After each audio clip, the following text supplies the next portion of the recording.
Hello again, ladies and gentlemen. Michael Matt down in the catacombs for the Remnant Underground.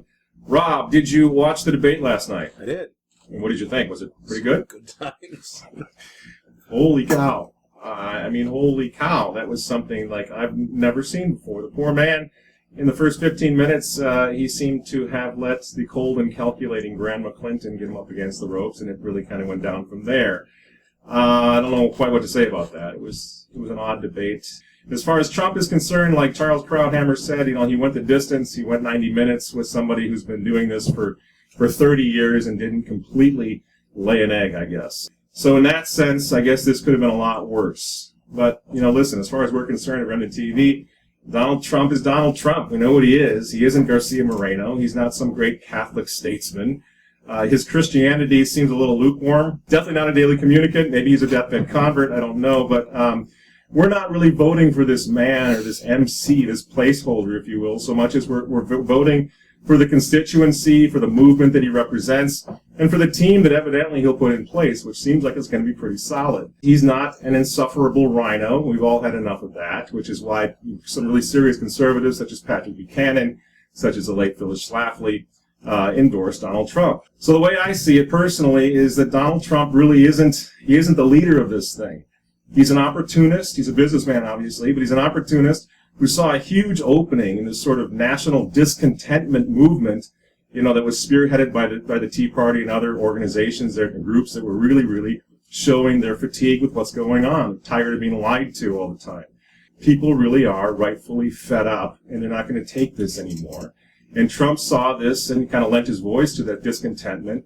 In order to get elected, I think this is an important point, in order for Donald Trump to get elected, or more importantly, in order for him to get re-elected in 4 years, so he's not a one-termer, Trump has to appease us. He has to appease you. He has to appease pro-lifers, pro-family groups, pro-homeschooling groups, anti-Common Core group.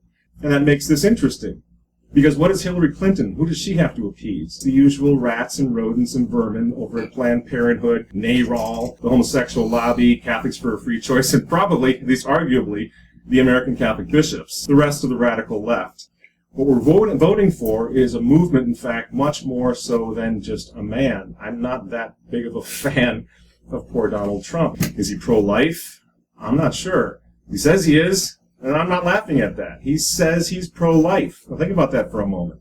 Here's a politician that says he's pro-life. He's putting his campaign, his whole career, his bid for the presidency, he's risking it all by saying, I am pro-life. Now if he loses, it may well spell the end of any American conservative candidate who ever again will have to feel that he has to say he's pro-life in order to have any chance of winning the White House. So this is a fight between good and evil. Not so much between Donald Trump and Hillary, but basically good people versus bad people. Hillary has declared herself a champion of the culture of death, and that Donald has taken upon himself to lift and hold high the standard of what is left of the culture of life. And if I had to hand it to anyone, I think it would be to the Trump team, who has done a fairly convincing job of doing things that they didn't actually have to do to prove their pro-life, pro-family cred. Trump's list of promised conservative Supreme Court justices, for example, this is interesting.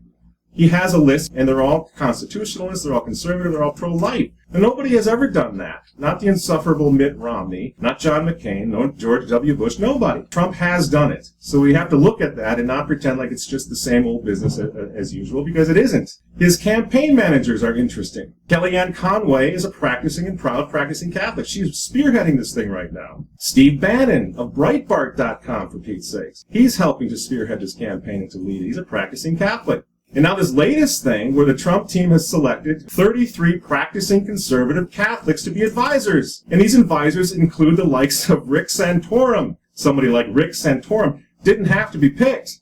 Politically, this could seem like suicide. This isn't going to make Nancy Pelosi-style Catholics or Joe Biden Catholics happy. This isn't going to do anything to help Donald win the Catholic vote, to go as conservative as Santorum. And you don't have to like Rick Santorum to understand the political risk involved with anyone choosing a guy who's outspokenly pro-life, yes, but even against contraception. Choosing somebody like that as an advisor, to me, is a game changer compared to what we've seen in the past from the GOP. It's making it difficult for us to see a vote for this guy as a violation of conscience when they're saying and doing so many of the things that are the right things to do. And this is despite some pretty cringeworthy moments from the Donald, including last night's debate. He does have his negatives, and we don't need to go into those.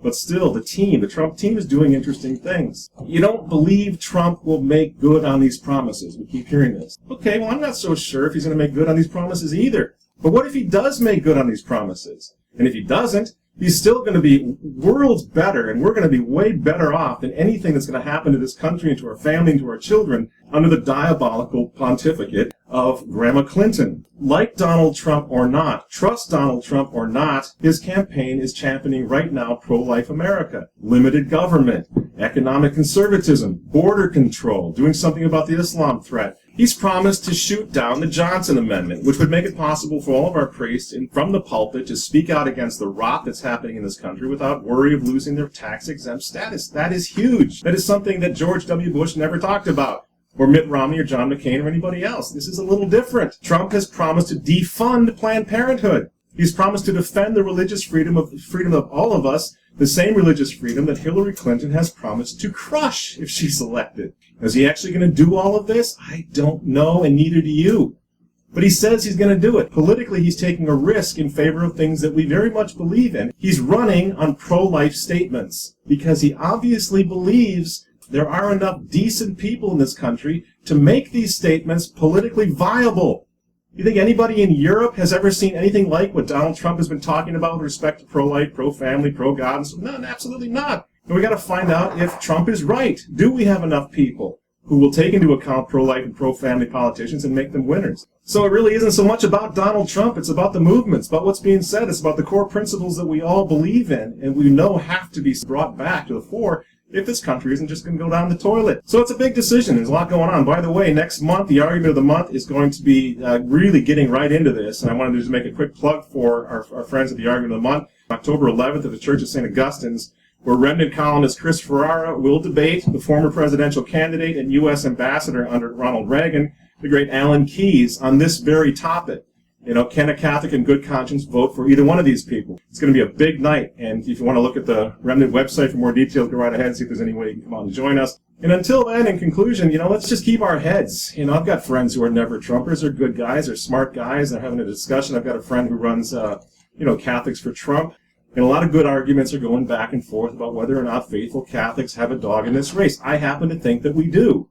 I think we have to find a way to do whatever we possibly can to fend off the very worst of the worst that is coming to us, coming to our country and our children.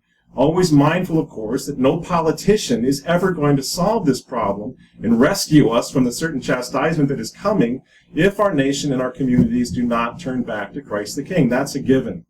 We're only talking about the best means of short-term survival for our families and for our people.